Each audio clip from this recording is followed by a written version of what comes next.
खुश रहा, आनंदी रहा, आरोग्यपूर्ण रहा, हीच आई तुळजाभवानीच्या चरणी प्रार्थना. पहा कसा निसर्ग आहे ना, देवाची देण बघा ही. किती सुंदर हा निसर्ग, अगदी भुलवून देणारा. हिरवी हिरवी पानं, हिरवी हिरवी झाडं, त्याची पानं, फुलं, हिरवंगार असं. आणि त्या साईडला आहे ना भात लावला जातो ना, भात, नागली. खूप रोपं अशी वाऱ्याने हलतात. खूप मनाला ना आनंद देऊन जातो हा क्षण. इतका सुंदर ना, इतका सुंदर. आम्हाला सगळ्यांना खूप आवडतं, म्हणून आम्ही असं पण आहे ना नेहमी असं जायचो. सायलीमुळे आम्ही असं जातो आणि एक फेरपटका मारून येतो.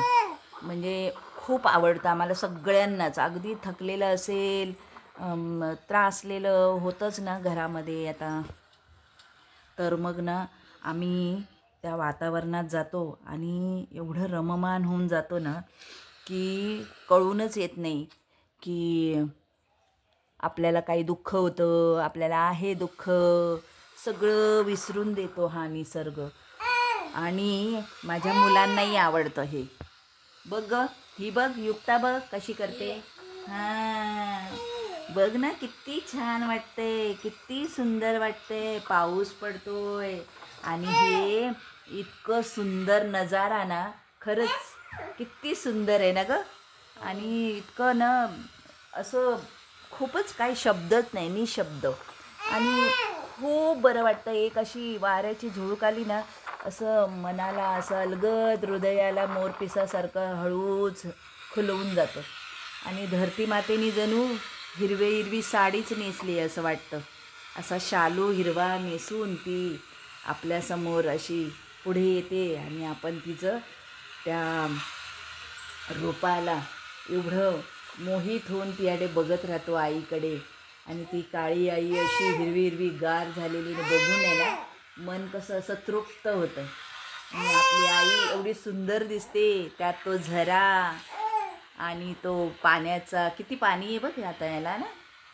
तर मग तो झरा आणि आपली आईचं ते सौंदर्य बघून आहे ना, मन तर अगदी तृप्त होऊन जातं. खूपच सुंदर, खूपच विलोभनीय दृश्य. आणि म्हणून आम्ही ना प्रेमी आहोत ना, निसर्गप्रेमी. म्हणून आम्ही या निसर्गाच्या सान्निध्यात नेहमी सारखं जात राहतो. आज कधी काम नसलं ना तरी आम्ही जातो. मला खूप आवडतं. रविवारी अगदी आम्ही जातोच. आणि मग ना आम्ही दुर्वा आणि मी ना, दुर्वा म्हणे भिजूया, आई आपण भिजूया. मग आम्ही ना असं भिजलो दोघीजणी मस्त. आणि दुर्वा तिथे अशा छोट्या छोट्या कोळ्या अशा दुर्वा आलेल्या ना. मग दुर्वा म्हटली चल आई आपण दुर्वा काढूया. मग आम्ही दुर्वा घेतल्या, आपल्या गाडीतल्या बाप्पाला वाहिल्या आणि घरच्या बाप्पाला पण घेऊन आलो दुर्वा. आणि इतकं सुंदर ना की काही सांगायलाच नको. आणि तिथून ते बघा, ते बघा आमचं घर बनतंय, ते आमचं स्वप्नातलं घर. आमचं ड्रीम हाऊस खूपच सुंदर दिसतंय इथून. आणि मग आम्ही मस्त भिजलो, बागडलो लहान मुलासारखं. मी पण दुर्वा एवढी झाली आणि मी दुर्वासारखीच भिजले मी. मोनिका आली नाही, बाळ आहे ना छोटं, मग तिला सर्दी होईल ना म्हणून मोनिकाने आली. मग आम्ही मस्त भिजलो. हा इतकं मज्जा आली ना. मग खूप दिवसाने मी पण भिजली. ही माझी ना मैत्रीणच आहे ना, जशी काय माझी सखी आहे ही माझी दुर्वा. ह्या माझ्या नाती ना माझ्या मैत्रिणी आहेत. अशी सुंदर आम्ही मज्जा करतो ना. मग आम्ही भिजलो, आम्ही कपडे नेले होते. मग आम्ही ते तिथे मग दुसरं फार्म हाऊस आहे ना, तिथे बदलले आम्ही कपडे आणि मग पुढे निघालो, घरी आलो. असं सुंदर आम्ही ना जेव्हा जातो ना तर निसर्गामध्ये हरवून जातो.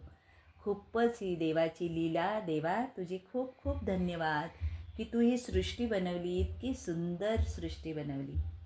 थँक्यू, धन्यवाद आई, धरती माते, धरणी माते, तुझे खूप खूप धन्यवाद. देवा तुझे खूप खूप धन्यवाद. बघा आम्हाला निसर्ग आवडतोय तर तुम्हालाही निसर्ग आवडतोय का? तर आवडला असेल तर नक्की लाईक करा, शेअर करा, सबस्क्राईब करा, प्लीज शेअर करा. निसर्ग कसा भरभरून देतोय तसे तुम्ही आम्हाला पण काय सबस्क्राईब भरभरून द्या हो, है ना? हो. जय अंबे. जय अंबे.